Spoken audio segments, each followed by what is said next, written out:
Oke, salam dan salam sejahtera dan pencerahan saya untuk menjawab kenyataan terkini dan terbaru yang dikeluarkan oleh Presiden PAS apabila membuat kenyataan bahawa dalam Harakah Daeri UMNO sedang dihanyutkan.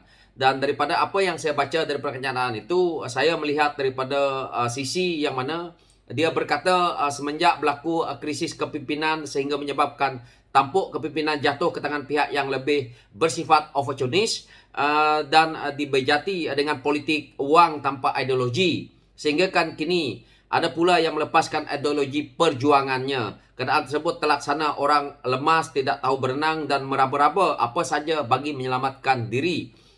Termasuk memeluk batu yang lebih menenggelamkan.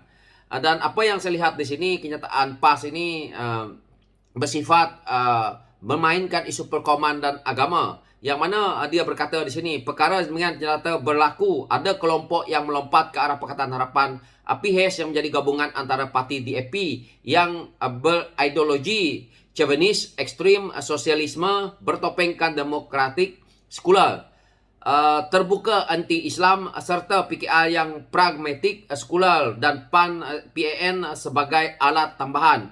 Walaupun mereka berjaya menubuhkan kerajaan pusat hasil daripada jumlah kerusi yang tidak mencukupi, tetapi mereka bergayut dengan parti-parti kecil yang rapuh tanpa ideologi yang konsisten. Dan apa yang dia kata di sini juga, undi yang dihasilkan pula datang daripada majoriti bukan Islam, bersama slogan menipu rakyat yang kuat bunyinya kononnya mahu menghapuskan rasuah, menentang perompak dan lanun yang terlibat dalam penyalahan gunaan kuasa harta negara dan lain-lain. Rupanya semua itu terlaksana tin kosong yang kuat bersuara tanpa isi yang sebenar.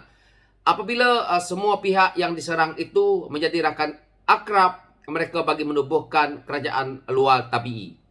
Jadi dia katakan kerajaan yang ada hari ini adalah kerajaan luar tabii. Dan apa yang kita lihat, apa yang dia kata apabila dia menuduh undi pula terhasil daripada golongan yang majoriti bukan Islam, pada saya Presiden PAS bersilap besar. Dan saya harap Menteri KDN boleh ambil tindakan, ataupun saya harap komponen PHS terutamanya DAP dan PKR boleh membuat report polis terhadap Presiden PAS ini, kerana pada saya tidak adil untuk dia nak mengatakan undi yang terhasil itu datangnya daripada majoriti bukan Islam. Kerana kita rakyat Malaysia, kita memang ada hak untuk mengundi. Untuk orang yang berumur 18 ke atas, maka mereka ada hak untuk mereka mengundi. PAS mendapat kemenangan beberapa kerusi ni dalam PRU ke-15 ni pun hasil daripada undi rakyat. Dan sama juga parti-parti lain. Jadi kenapa membuat tuduhan yang pada saya adalah tidak berasas? Kalau ramai yang bukan Islam mengundi kali ini adalah kesalahan mereka yang bukan Islam. Kerana kenapa tak datang mengundi? Dah tentu PRU. Itu pada saya tidak boleh Presiden PAS katakan begini. Kerana tidak ada had ataupun kita tidak menghalang yang Islam untuk mengundi. Jadi hari ini apabila dia mengatakan bahawa undinya terhasil datang daripada majoriti bukan Islam, kenapa? Apa yang masalahnya? Parti yang ada dalam Pakatan Harapan adalah parti yang mana kita tahu parti berbilang kaum. Begitu juga Barisan Nasional. Jadi apa isunya? Saya percaya Presiden PAS ini cuba menipu orang apabila dia mengatakan PAS menjadi gabungan di antara parti DAP baik ideologi chauvinis ekstrim. Apa bukti dia? Sedangkan waktu PAS mencuri kerajaan bersama bersatu, kamu orang tak cerita pun berideologi chauvinis ekstrim. Jadi kenapa waktu kamu jadi kerajaan kamu tak siasat DAP, tak siasat PKR dan sosialisme? Saya rasa parti yang ada di Malaysia ini rata-ratanya sama juga.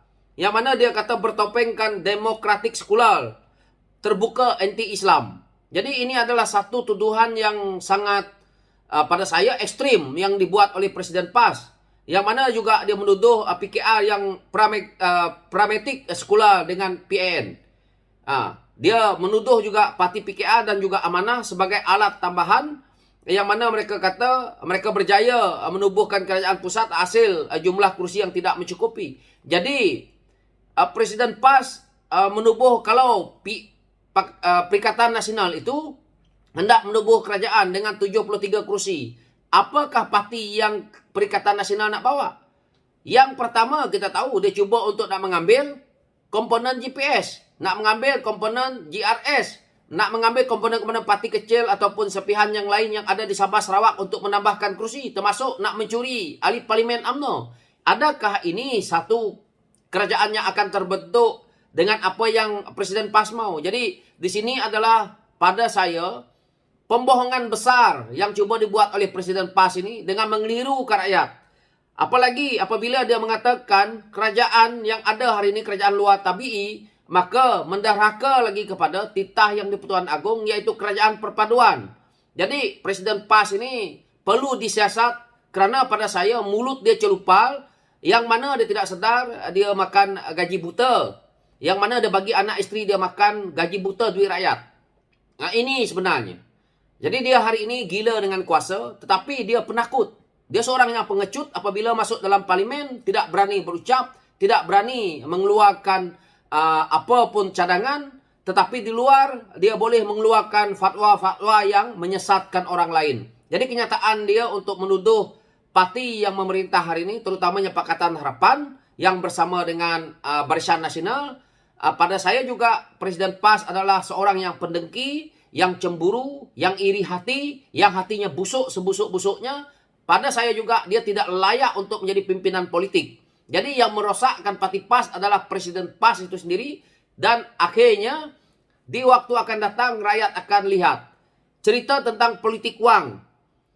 Saya rasa ramai dah lihat di media sosial yang mana mereka siap bersumpah untuk mendapatkan duit dan akhirnya perlu mengundi PAS.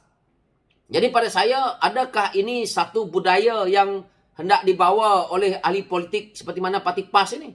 Saya rasa rakyat tidak mau. Jadi untuk rakyat Sabah dan Sarawak yang memang dah bijak, memang tidak suka dengan politik perkauman dan agama ni, awal-awal dah tolak parti PAS ni. Jadi parti PAS tidak akan boleh bertapak di negeri seperti Sabah dan Sarawak. Saya harap negeri lain pun tolak. Jadi isunya kita tahu. Yang mana hari ini dia meratip pula UMNO. Kenapa nak meratip UMNO? Harapan PAS hari ini adalah untuk melihat komponen UMNO itu keluar daripada kerajaan yang ada hari ini. Dan mereka boleh berkumpul untuk membuat sekali lagi kerajaan pintu belakang.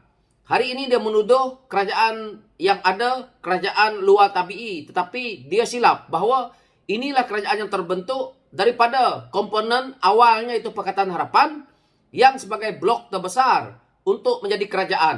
Jadi kerajaan itu adalah sah. Bukan seperti mana kerajaan yang PAS duduk. PAS hendak menjadi kerajaan dengan cara menipu. Iaitu cuba menjatuhkan kerajaan lain dan akhirnya ambil alih. Adakah ini satu sifat kepimpinan politik yang baik? PAS hari ini gila dengan kuasa kerana mereka ingin gaji besar. Mereka ingin pangkat. Mereka ingin kuasa. Tetapi mereka tidak sedar bahawa mereka juga melakukan kerja haram, iaitu makan duit rakyat melalui gaji mereka. Dan mereka tidak buat kerja dengan sebaiknya. Hanya Tuhan yang tahu bahawa Presiden PAS ini adalah seorang yang pada saya ekstrim dan suka menipu. Dia berbelit-belit kata, mungkin dah nyanyok. Saya memang buat teguran keras kerana dia menghentam kerajaan yang ada hari ini sebagai kerajaan luar tabii. Jadi bahasa yang lainnya juga, kalau dia anak muda, kalau dia masih budak-budak, memang ini namanya kurang ajar. Tapi kalau orang tua, dia memang dah nyanyok. Itu saja pencerahan saya. Sekian, terima kasih. Thank you.